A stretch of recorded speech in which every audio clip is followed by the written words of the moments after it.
All right, welcome back. It's our call of the day, and it's Caterpillar downgraded to underperform today at Baird.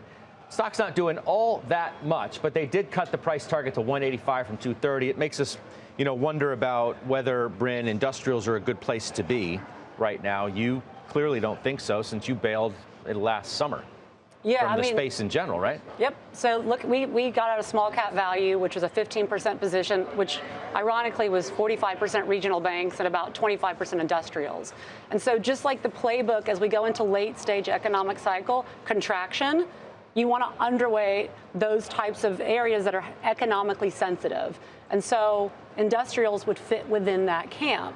That being said, there's a lot of people, the narrative about onshoring, yada, yada, yada, all that stuff. This recession that is yet to happen, the companies have been quite resilient, but still I'm going to go to the playbook and stay underweight those industrials until further notice. Joe, you own Deere, if you want to put that in the group, in the Joe T. You don't own CAT. I personally own Deere as well. I don't own CAT. From a technical perspective, this is the right spot to upgrade both Deere and Caterpillar. It's bumping up against what has been longer-term support going back to last September. To upgrade?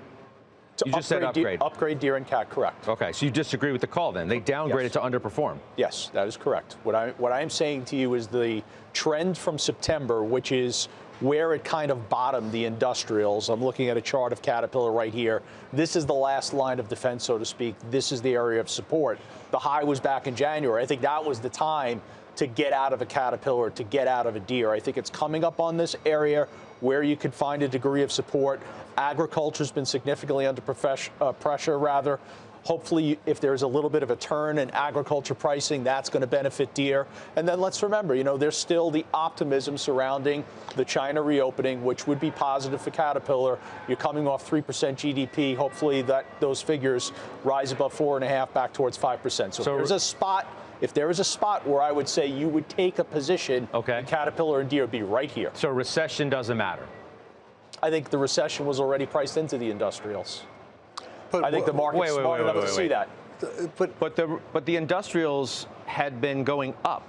How was a recession priced in? A lot of the industrials were hitting new highs. The industrials peaked in January. Looked at the manufacturing figures, the PMIs. As soon as the PMIs began to deteriorate, you saw the industrials deteriorate with it. The market's smart enough to recognize that you would see the contraction in PMIs, and I think priced accordingly. I just go back because Marko Kolanovic, by the way, has a new note that came out during the prior break that says Q1 likely marks the high point for equities, increasingly cautious on cyclicals, value, and banks. Yeah, and I agree with him, but let me... Well, you can't agree with him on the banks. No, I don't agree with him on the banks, but he's not always right either, and neither am I, so hopefully that's the one he's wrong on. But cyclicals and value. Right, but let me ask you this, Joe, because I like Deere.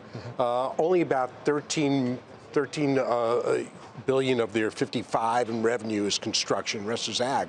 What I worry about with ag, though, is that farmers have seen corn prices up, everything. So they benefited from the inflation, higher margins. They've also been able to buy equipment at lower prices. Now, similar to what we're seeing in the auto market, seeing much higher borrowing costs. So how do you equate that to being the bottom being in when they've got their revenue declining and their costs going up? Well, I never say the bottom is in. I didn't say that. But I mean, how would you equate that to buy it here? Let me finish. This is the last line of defense technically.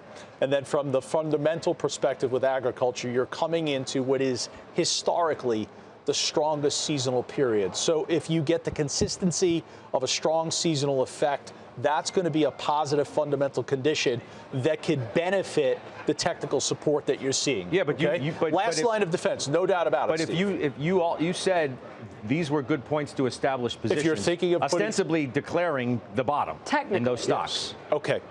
So this is an area of what I would call low risk and high reward. Okay. You could buy these stocks here with a very tight stop. In the example of Caterpillar, I don't have it in front of me. The Caterpillar is trading about 216. You're buying Caterpillar 216. You could literally put a stop in. We had it up before. It's just you could literally it was right put at a stop in, at 209.5. You could put a stop in right there. So you're talking about mid-single digit stops losses on Caterpillar and on Deere, and that's just looking at the technical perspective and looking at some potential fundamental fresh inputs that previously didn't exist for these two specific names. By the way, for the industrial sector overall, I think there's extreme distortion. You have to go bottoms up to find the opportunity. Yeah, look, I'd love to buy Deere. I mean, you look at it. By the way, I think Caterpillar's at 216.45 right now. We don't have it up right now, but yeah, I think that's where it is. It's 12 times earnings, and by the way, so is CAT. They're both trading the same. But if you look at CAT, it's energy, it's minerals, it's construction, all the areas that are going to suffer from a declining economy. So I wouldn't buy CAT here under any circumstance. In terms of Deere, I think I can get it about 20% lower. But you keep talking like you think you can get everything 10 to 20% lower. Yeah, and I think I can. I mean, is it just me, right? Yeah. Bear market, Scott. Bear market. I didn't say I can get the Not banks 20% lower. I think what you're trying to say is you said the banks may go 10 to 20%. They could go 10% lower. They could go 20% lower. Right. That's my risk. That's my downside. Right. You're not going to buy any stock that has no downside potential. You know, just I missed you, Weiss. Yeah.